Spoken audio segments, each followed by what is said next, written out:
નમસ્તે વિદ્યાર્થી મિત્રો, ચેપ્ટર નંબર 17 શ્વાસોચ્છ્વાસ અને વાયુઓનું વિનિમય. લાસ્ટ લેક્ચરની અંદર આપણે વિવિધ પ્રાણીઓની અંદર રહેલા શ્વસનાંગો અને મનુષ્યના શ્વસનાંગોની અંદર મોટા ભાગના શ્વસનાંગો વિશેની માહિતી મેળવી ચૂક્યા છીએ. એક શ્વસન તંત્રનો મહત્વનો ભાગ એટલે કે ફેફસા, તેનો અભ્યાસ આપણે આ લેક્ચરની અંદર કરીશું.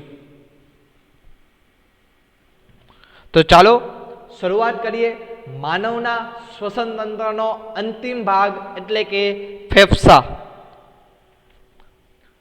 તો સામાન્ય રીતે આપણે બે ફેફસા છે એ ધરાવીએ છીએ. બંને ફેફસા તે દ્વિસ્તરીય ફુફુસા આવરણ દ્વારા આવૃત હોય છે. એટલે કે ફેફસાનું રક્ષણ ફુફુસ આવરણ દ્વારા થાય છે.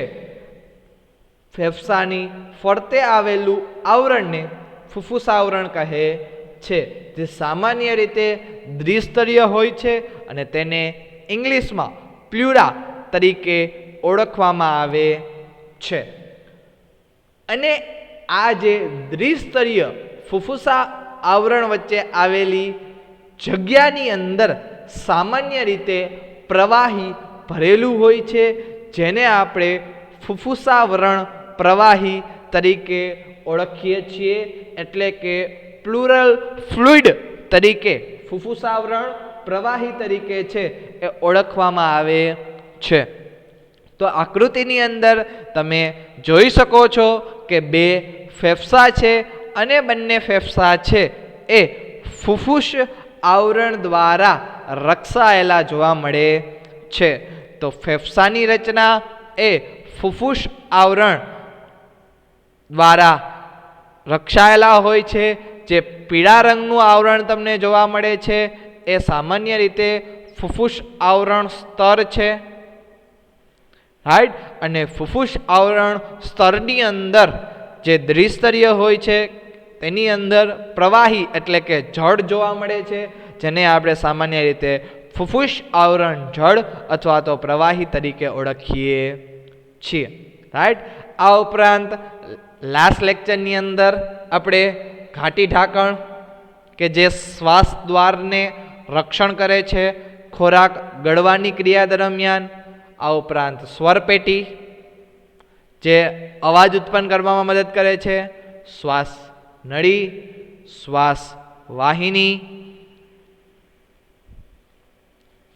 સૂક્ષ્મ શ્વાસ વાહિકા અને વાયુકોષ, આ બધાની રચના આપણે લાસ્ટ લેક્ચરની અંદર ભણી ચૂક્યા હતા. આ ઉપરાંત શ્વાસ નળી, શ્વાસ વાહિની, સૂક્ષ્મ શ્વાસ વાહિકાઓ, અંતની શ્વાસ વાહિકા નહીં, એ બધી સામાન્ય રીતે કાસ્થિમય કડીથી રક્ષાયેલી હોય કે જે સી આકારની કડી છે, જે અહીંયા જોઈ શકો છો તમે, જે સામાન્ય રીતે સંપૂર્ણ રીતે સંકુચિત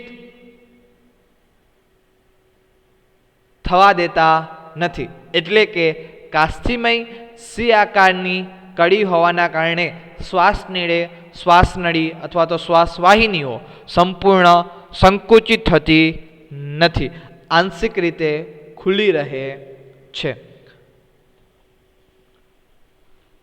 અચ્છા, આજે સામાન્ય રીતે જે ફેફસા આવરણ જળ અથવા તો ફેફસાવરણ પ્રવાહી, તેનું કાર્ય ફેફસાની સપાટીનું ઘર્ષણને ઘટાડે છે, જેના કારણે ઘર્ષણના કારણે કોષોને નુકસાન થતું નથી. સામાન્ય રીતે બાહ્ય ફુફુસ આવરણનું સ્તર ઉરસ્ય સપાટીના સંપર્કમાં હોય છે, જ્યારે અંત ફુફુસ આવરણનું સ્તર ફેફસાની સપાટીના સંપર્કમાં હોય છે. તો ફુફુસ આવરણીય દ્વિસ્તરીય હોવાને લીધે એના બે ભાગ પાડવામાં આવે છે, બાહ્ય ફુફુસ આવરણ અને અંત ફુફુસ આવરણ. બાહ્ય ફુફુસ આવરણ છે તે ઉરસ્ય ગુહા, ઉરસ્ય ગુહા એટલે કે જ્યાં ફેફસા શરીરની અંદર ગોઠવાયેલા છે તે ભાગને, તે સ્થાનને ઉરસ્ય ગુહા તરીકે ઓળખવામાં આવે છે. તો એ ઉરસ્ય સપાટીના સંપર્કમાં બાહ્ય ફેફસા આવરણ હોય છે અને અંતઃફુફુસ આવરણ એ સામાન્ય રીતે ફેફસાના સપાટીના સંપર્કમાં છે એ જોવા મળે છે. આ ઉપરાંત આકૃતિની અંદર તમે ફેફસાની નીચે ઉરોદર પટલ પણ જોઈ શકો છો કે જે સામાન્ય રીતે ઘુમ્મટ આકારનું હોય છે. આ ઉરોદર પટલ ફેફસામાંથી કાર્બન ડાયોક્સાઇડ મુક્ત કરવા અને ફેફસાની અંદર હવામાંથી ઓક્સિજન મેળવવા માટે છે એ મદદ કરે છે. આ ઉરોદર પટલની રચના જ્યારે આપણે ફેફસાની અંતઃસંરચના વિશેની વાત કરીશું ત્યારે તેની અંદર આપણે નિહાળીશું. ત્યારબાદ બાહ્ય નાસિકા છિદ્રથી શરૂ થતો ભાગ અંત્ય શ્વાસવાહિકાઓ સુધી સંવહન ભાગ બનાવે છે. એટલે કે સામાન્ય રીતે શ્વસન તંત્ર છે એ બે ભાગની અંદર વહેંચવામાં આવે છે. પહેલો ભાગ કે જેને આપણે સંવહન ભાગ તરીકે ઓળખીએ છીએ અને બીજો ભાગ જેને સામાન્ય રીતે આપણે શ્વસન અથવા તો વાયુ વિનિમયના ભાગ તરીકે ઓળખીએ છીએ. તો પહેલો ભાગ સંવહન ભાગ. સંવહન ભાગ એટલે કે સંવહન ભાગ એ બાહ્ય નાસિકા છિદ્રથી શરૂઆત કરી અંત્ય શ્વાસવાહિકાઓ સુધીનો જે ભાગ છે તે ભાગને સંવહન ભાગ કહે છે. જ્યારે અંત્ય શ્વાસવાહિકાઓ એ વાયુકોષ્ઠોમાં ખુલે છે તો વાયુકોષ્ઠોથી લઈને જે રુધિર નલિકાઓ છે તે શ્વસન તંત્રનો જે ભાગ છે તેને સામાન્ય રીતે શ્વસન અથવા તો વાયુ વિનિમયનો ભાગ કહે છે. કારણ કે બાહ્ય નાસિકા છિદ્રોથી લઈને અંત્ય શ્વાસવાહિકાઓ સુધી ફક્ત ને ફક્ત જે ઓક્સિજન અને કાર્બન ડાયોક્સાઇડ હોય તેનું વહન થાય છે અને વહન થવાના કારણે તેનો સંવહન ભાગ કહે છે. જ્યારે એકચ્યુઅલમાં ખરેખરની અંદર વાયુકોષ્ઠો અને તેના સંપર્કમાં રહેલી જે નલિકાઓ છે એ નલિકાઓ દ્વારા વાયુ વિનિમય થાય છે. એટલા માટે તેને આપણે વાયુ વિનિમયનો ભાગ અથવા તો શ્વસન તરીકે છે એ શ્વસનના ભાગ તરીકે ઓળખીએ છીએ. સંવહનનો ભાગ સામાન્ય રીતે વાતાવરણીય હવા એટલે કે વાયુનું વાયુકોષ્ઠો સુધી વહન અને તેને બાહ્ય કણોથી શુદ્ધ અને મુક્ત કરે છે. સાથે સાથે તેને ભેજયુક્ત પણ રહે છે અને વાયુને શરીરના તાપમાન સુધી લાવે છે, જેના કારણે વાયુઓ શરીરની અંદર સામાન્ય રીતે પ્રવેશી શકે છે. તો સંવહનનો ભાગ ફક્ત ને ફક્ત વાતાવરણીય હવા એટલે કે વાયુઓનું વહન કરવાનું હોય છે. સાથે સાથે હવાને બાહ્ય કણોથી એટલે કે અશુદ્ધ કણોથી શુદ્ધ કરવાનું પણ હોય છે. આ ઉપરાંત હવાને ભેજયુક્ત પણ રાખે છે અને જે વાયુઓ છે એ વાયુઓને શરીરના તાપમાન સુધી લઈ આવે છે. બીજો ભાગ જે વાયુ વિનિમય ભાગ છે એ વાયુ વિનિમય ભાગ ખરેખર રુધિર અને વાતાવરણીય હવા વચ્ચે એટલે કે ઓક્સિજન અને કાર્બન ડાયોક્સાઇડના પ્રસરણનું વાસ્તવિક સ્થાન છે. એટલે કે વાયુ વિનિમય છે એ રુધિર અને વાયુકોષ્ઠોની વચ્ચે થાય છે. સામાન્ય રીતે ઓક્સિજન રુધિરની અંદર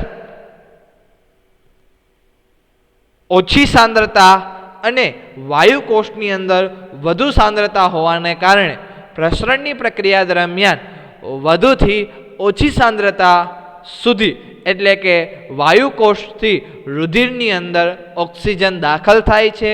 તેવી જ રીતે કાર્બન ડાયોક્સાઇડ છે એ કાર્બન ડાયોક્સાઇડ રુધિરની અંદર સાંદ્રતા વધુ હોવાને કારણે અને વાયુકોષની અંદર ઓછી સાંદ્રતા હોવાને કારણે પ્રસરણની પ્રક્રિયા દ્વારા એટલે કે વધુથી ઓછા તરફ, એનો મતલબ રુધિરથી વાયુકોષ તરફ કાર્બન ડાયોક્સાઇડનું છે સ્થાનાંતરણ થાય છે, જેના કારણે કાર્બન ડાયોક્સાઇડ છે એ શ્વસનની પ્રક્રિયા દરમિયાન મુક્ત થાય છે અને ઓક્સિજન છે એ આ જ પ્રક્રિયા દરમિયાન અંદર આવે છે.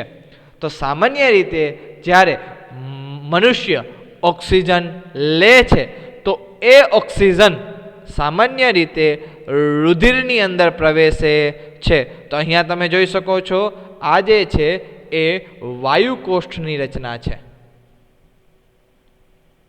અને આ જે ભાગ છે એ રુધિરવાહિનીનો ભાગ છે.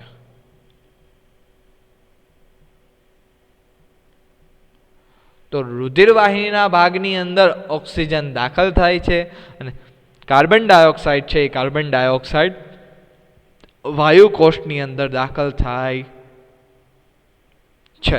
એટલે બ્લુ કલરનો એરો તમને અંદરની બાજુ આપેલો છે કે જે રુધિરની અંદર રુધિરવાહિનીની અંદર દાખલ થાય છે અને કાર્બન ડાયોક્સાઇડ માટેનો જે બ્લેક એરો છે એ તમને વાયુકોષ બાજુ આપેલો છે. એનો મતલબ વાયુકોષની અંદર કાર્બન ડાયોક્સાઇડ છે એ દાખલ થાય છે. અને સામાન્ય રીતે વાયુ વિનિમયનો જે ભાગ છે, એકચ્યુઅલ ભાગ છે કે જે રુધિર અને વાયુકોષ્ઠ વચ્ચે O2 અને CO2ના વહન પ્રસરણની ક્રિયા દ્વારા થાય છે. જ્યારે બાકીનો ભાગ એટલે કે બાહ્ય નાસિકા છિદ્રથી શરૂઆત કરી શ્વાસ વાહિકાઓ સુધી જે ભાગ આવે છે, રાઈટ, એ ભાગ સામાન્ય રીતે તેને આપણે સંવહન ભાગ તરીકે ઓળખીએ છીએ, જેને ઇંગ્લિશમાં કન્ડક્ટિંગ પાર્ટ એટલે કે સંવહન પાર્ટ અને વાયુ વિનિમય ભાગ એટલે કે રેસ્પિરેટરી પાર્ટ તરીકે ઓળખવામાં આવે છે.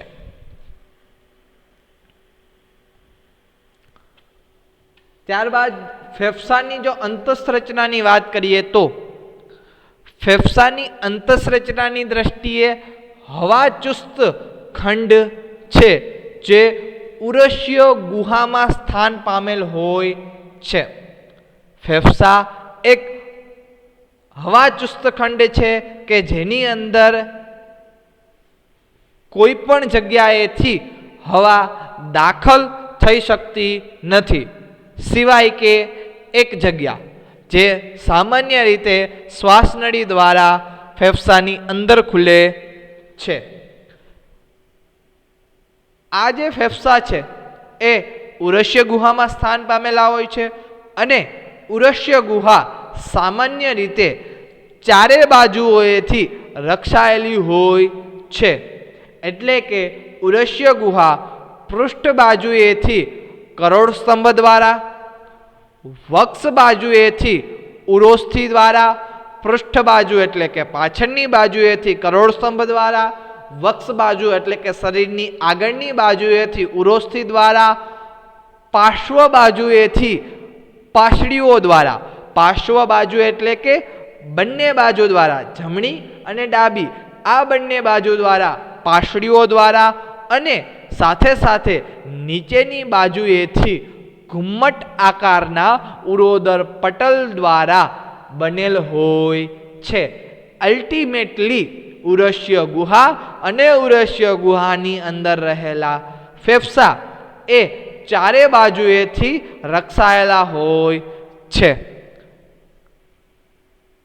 કઈ બાજુએ કયો ભાગ છે એ ખાસ કરીને યાદ રાખજો, કારણ કે MCQની અંદર એ પૂછાય છે. તો પૃષ્ઠ બાજુએ કરોડ સ્તંભ, વક્ષ બાજુએ ઉરોસ્થિ, પાર્શ્વ બાજુએ પાસળીઓ અને નીચેની બાજુએ ઉરોદર પટલ છે એ આવેલ હોય છે. સામાન્ય રીતે આપણે વિડીયો દ્વારા સમજીએ કે કેવી રીતે ફેફસાની અંતઃસંરચના જોવા મળે છે અને કેવી રીતે એ ઉરસ્ય ગુહાની અંદર રક્ષાયેલું હોય છે.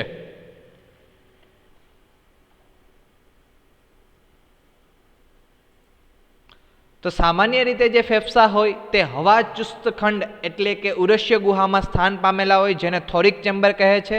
ઉરસ્ય ગુહા અને ઉદરીય ગુહા છે એ સામાન્ય રીતે ઉરોદર પટલ દ્વારા, આ ઉરસ્ય ગુહા, નીચેની બાજુએ ઉદરીય ગુહા, એ ઉરોદર પટલ દ્વારા અલગ થયેલું હોય છે. ઉરસ્ય ગુહા પાછળની બાજુએ, પૃષ્ઠ બાજુએ કરોડસ્તંભ દ્વારા, વક્ષ બાજુએ ઉરોસ્થિ દ્વારા, પાર્શ્વ બાજુએ પાસડીઓ દ્વારા અને સામાન્ય રીતે નીચેની બાજુએ ઉરોદર પટલ દ્વારા છે એ રક્ષાયેલું હોય છે. એટલે કે ફેફસા ચારે બાજુએથી રક્ષણ પામેલા હોય છે.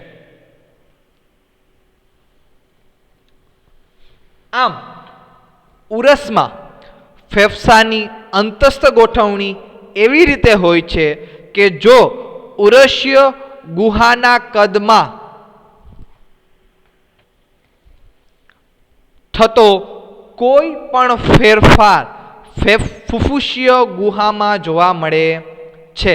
એટલે કે ફેફસાની અંતઃસંરચનાની ગોઠવણી ઉરસ્ય ગુહામાં એવી રીતે થાય છે કે જો ઉરસ્ય ગુહાના કદમાં કોઈ પણ ફેરફાર થાય તો તેની સાથે સાથે ફુફુસીય ગુહામાં પણ ફેરફાર થાય છે. અને આ પ્રકારની ગોઠવણી શ્વાસોચ્છ્વાસ માટે ખૂબ જ આવશ્યક છે, કારણ કે આપણે સીધા ફેફસાના કદમાં કોઈ પણ પ્રકારનો ફેરફાર છે એ કરી શકતા નથી. તેના લીધે શ્વાસોચ્છ્વાસની પ્રક્રિયા થતી નથી.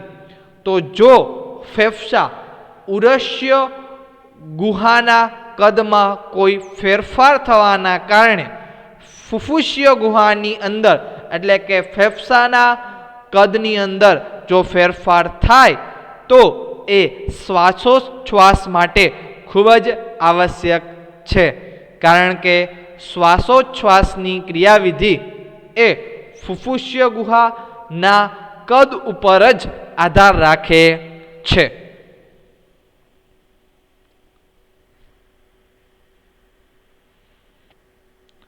તો સામાન્ય રીતે શ્વસન તંત્ર અંગેની જે માહિતી હતી, એટલે કે જે શ્વસન અંગો હતા મનુષ્યના, એની માહિતી અહીંયા સંપૂર્ણ થાય છે. હવે શ્વસનના તબક્કાઓ છે એ તબક્કાઓ વિશેનો અભ્યાસ કરવાનો છે. એટલે કે શ્વસન કયા અંગોને લીધે થાય છે એ તો આપણને ખબર પડી ગઈ. વાયુઓ કયા કયા અંગમાંથી પસાર થશે એ પણ આપણને ખબર છે. પણ આ શ્વસનની જે ઘટના છે અથવા તો જે ક્રિયાવિધિ છે એ કેવી રીતે થાય છે, કેટલા પ્રકારના સામાન્ય રીતે શ્વસન હોય, એ શ્વસનના તબક્કાઓ શું, તેના વિશેનો અભ્યાસ કરશું. તો સામાન્ય રીતે શ્વાસોચ્છ્વાસ અથવા તો શ્વસન એ વાત વિનિમય દ્વારા વાતાવરણની હવા એટલે કે વાયુ, જેને સામાન્ય રીતે આપણે ઓક્સિજન કહીએ છીએ, તે અંદર દાખલ થાય છે અને CO2 સભર વાયુ કોષો હવા એટલે કે વાયુ બહાર મુક્ત કરે છે. એટલે કે શ્વસનની અંદર સામાન્ય રીતે વાત વિનિમય થાય છે, જેને આપણે શ્વાસોચ્છ્વાસ કહીએ છીએ અથવા તો સામાન્ય રીતે શ્વસન કહેવાય છે, કે જેની અંદર વાતાવરણની હવા એટલે કે ઓક્સિજન અંદર દાખલ થાય છે અને કાર્બન ડાયોક્સાઇડ છે એ બહાર મુક્ત થાય છે. તો આ શ્વસનનો સૌથી પહેલો તબક્કો છે. ત્યારબાદ એ વાયુઓ એટલે કે ઓક્સિજન અને CO2 પ્રસરણ દ્વારા, ખાસ કરીને ઘટના યાદ રાખજો, કઈ ઘટના દ્વારા, તો કે પ્રસરણની ઘટના દ્વારા વાયુ કોષ્ઠોની સમગ્રી સપાટી દ્વારા થાય છે. એટલે વાયુ વિનિમય ભાગની અંદર હંમેશા આપણે આગળ જોઈ ગયા કે રુધિર અને વાયુ કોષો આ બંને જ ભાગ ભજવે છે, એટલે જ વાયુ કોષની સમગ્ર સપાટી દ્વારા પ્રસરણની પ્રક્રિયા થઈ અને ઓક્સિજન અને CO2 આ બંને વાયુઓનું પ્રસરણ થાય છે. ત્યારબાદ એ જે વાયુઓ છે એ વાયુઓ રુધિર દ્વારા વહન પામે છે અને ફરીથી આ જે O2 અને CO2 વાયુઓ છે એ પ્રસરણ દ્વારા રુધિર અને પેશીઓ વચ્ચે થાય છે. જેવી રીતે વાયુકોષ અને રુધિર તેમની વચ્ચે પ્રસરણની ઘટના થાય છે, સામાન્ય રીતે તેવી જ રીતે રુધિર અને પેશીઓ વચ્ચે પણ પ્રસરણની ઘટના થાય છે. પરંતુ રુધિર અને પેશીઓ વચ્ચે જે થતી પ્રસરણની ઘટના છે તે વાયુકોષ્ઠ દ્વારા થતી પ્રસરણની ઘટના દ્વારા તદ્દન અલગ હોય છે, એટલે કે વિરુદ્ધ હોય છે. સામાન્ય રીતે વાયુકોષ્ઠો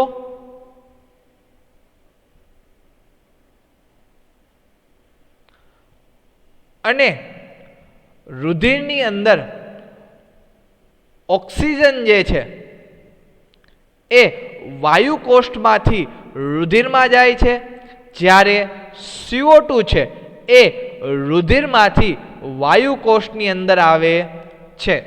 આવી ઘટના, આવી પ્રસરણની ઘટના જોવા મળે છે જ્યારે રુધિર અને પેશીઓ વચ્ચે સામાન્ય રીતે આ રુધિર વાહિનીઓ છે ને તેની અંદર રુધિર છે, રાઈટ, અને રુધિરની અંદર વાયુઓ છે. તો જે ઓક્સિજન છે એ ઓક્સિજન પેશીઓની અંદર દાખલ થાય છે, કારણ કે પેશીઓને શક્તિ મેળવવા માટે એટલે કે ગ્લુકોઝના વિઘટન માટે ઓક્સિજનની છે જરૂરિયાત હોય છે અને ઓક્સિજન રુધિર વાહિનીઓની અંદર વધુ હશે, કારણ કે વાયુકોષ્ઠો દ્વારા રુધિર વાહિનીઓની અંદર ઓક્સિજન છે એ દાખલ કરવામાં આવે છે. તેથી ઓક્સિજન છે એ પેશીઓની અંદર પ્રસરણ પામે છે. જ્યારે પેશીઓ ઓક્સિજનનો ઉપયોગ કરશે ત્યારે કાર્બન ડાયોક્સાઇડ ઉત્પન્ન કરે છે અને તેના કારણે પેશીઓ પાસે કાર્બન ડાયોક્સાઇડનું પ્રમાણ વધુ હોવાના કારણે કાર્બન ડાયોક્સાઇડ છે એ રુધિરની અંદર દાખલ થાય છે અને એ રુધિરની અંદર કાર્બન ડાયોક્સાઇડ દાખલ થવાના કારણે રુધિરમાં કાર્બન ડાયોક્સાઇડની સાંદ્રતા વધે છે અને એ કાર્બન ડાયોક્સાઇડ અગેન વાયુકોષની સપાટીઓ દ્વારા ફરીથી વાયુકોષની અંદર દાખલ થાય છે. તો આવી રીતે O2 અને CO2 નું પ્રસરણની પ્રક્રિયા થાય છે, પરંતુ વાયુકોષ અને રુધિરવાહિની અને પેશીઓ વચ્ચે પ્રસરણની પ્રક્રિયા દ્વારા જ વાયુઓનું વિનિમય તદ્દન વિરુદ્ધ થાય છે. પાંચમો તબક્કો, આ તબક્કાની અંદર જે પેશીઓ પાસે O2 છે એ O2 નો ઉપયોગ અપચય ક્રિયાઓમાં વાપરે છે અને તેના પરિણામે ઉર્જા અને કાર્બન ડાયોક્સાઇડ છે કાર્બન ડાયોક્સાઇડ મુક્ત થાય છે. પાછું એ કોષો અથવા તો પેશીઓ કાર્બન ડાયોક્સાઇડ છે એ રુધિરની અંદર દાખલ કરે અને રુધિર વાયુ કોષની અંદર દાખલ કરશે અને વાયુકોષ દ્વારા કાર્બન ડાયોક્સાઇડ છે એ સંવહન ભાગ દ્વારા એટલે કે શ્વાસવાહિકા, શ્વાસનળી, કંઠનળી અને અંતે નાસિકા ગુહા અને બાહ્ય નાસિકા છિદ્રો દ્વારા કાર્બન ડાયોક્સાઇડ છે એ મુક્ત થાય છે. તો શ્વસનના તબક્કાઓ આ 5 પ્રકારના તબક્કાઓ છે જોવા મળે છે. શ્વસનના તબક્કાઓનો ટોપિક અહીંયા પૂર્ણ થાય છે. સાથે સાથે આપણા મનુષ્યના શ્વાસન તંત્ર એટલે કે હ્યુમન રેસ્પિરેટરી સિસ્ટમનો ટોપિક પણ અહીંયા પૂર્ણ થાય છે. નેક્સ્ટ લેક્ચરની અંદર આપણે શ્વાસોચ્છ્વાસની એટલે કે શ્વસનની ક્રિયાવિધિ છે તેના વિશે વાત કરશું કે શ્વાસ અને ઉચ્છ્વાસની જે ક્રિયાવિધિ છે એ કેવી રીતે થાય છે.